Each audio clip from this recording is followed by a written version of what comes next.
There's so many great charities out there. How would you go about determining which charities should get your limited time and hard-earned money, and what criteria is important for you?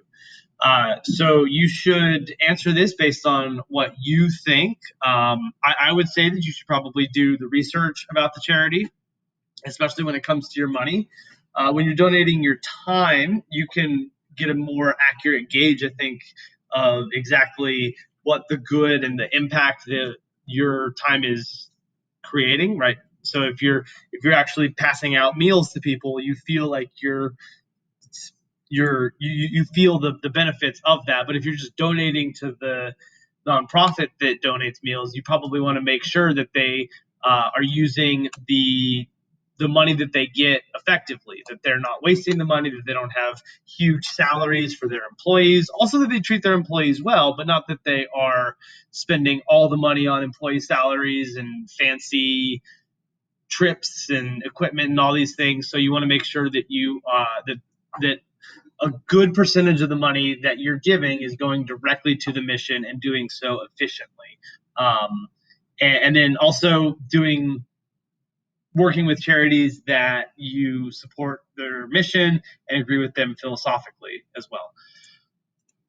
All right. While there are many excellent charities in the world, it's important to conduct research before giving time or money to a charity. Why do you think this is the case? You can answer that based on what you think, but for me, it's that I really want to make sure that my money is going to a place that is going to do as much good as possible.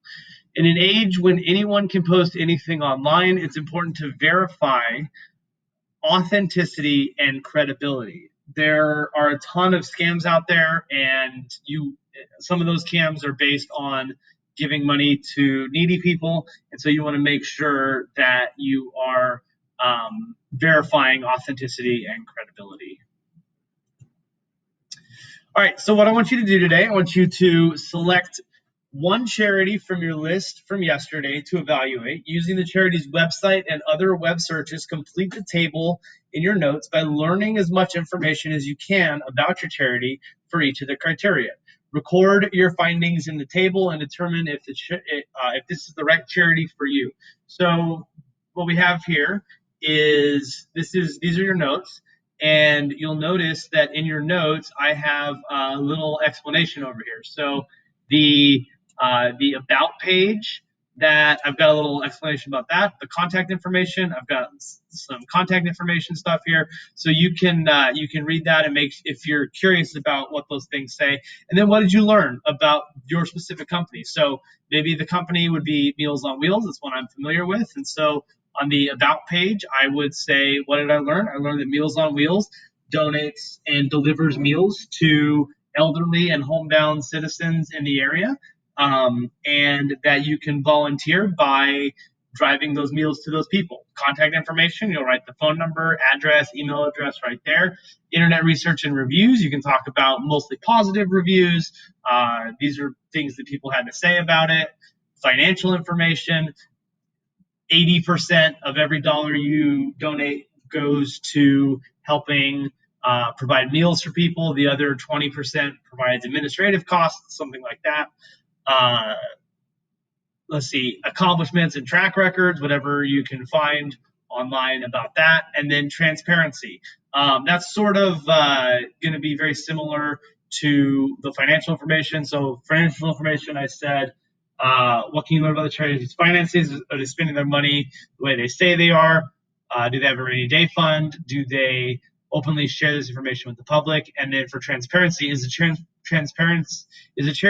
charity transparent with the public of what they do? So I've got an explanation for all those things over there.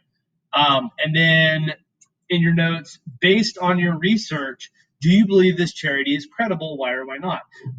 And not just yes or no there, but why they are or not credible. Okay, so pause the video so that you can answer those questions, and then we'll resume together. All right, so how can we plan for charitable giving in our budget? Well, there's a few different ways.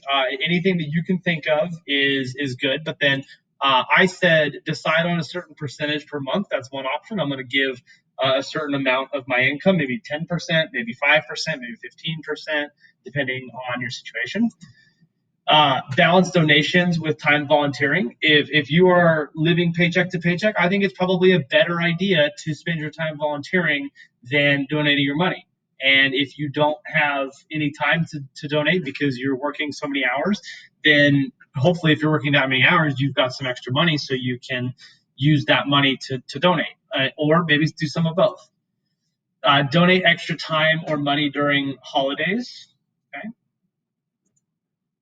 Include donations in an estate plan or will. If you've got an estate plan and you've got some money that you think would be nice to donate to different charities, you could do that. I think Bill and Melinda Gates, divorce notwithstanding, are doing that, where they are giving a little bit of money to their kids, but mostly they're giving their assets to different charities. Same thing with Warren Buffett and his wife. Donate unused resources such as clothing. You don't want to donate your used socks and underwear. You don't want to donate things that are really ratty. But if something doesn't fit, or if you buy something and you don't wear it very often, that can be used as well. Especially business clothes, suits, ties, things like that, for people trying to get jobs. All right, and then last thing for today, and really the last thing in your last notes section for the year, reflect in your notes on why it's important to consider charitable giving. What are the benefits of being charitable, and how can we integrate it into our financial plans? So answer that, and that'll be the end of Personal Finance Week 10 notes. Week 10 is the last week for these notes, and all we have left is exam review and the exam.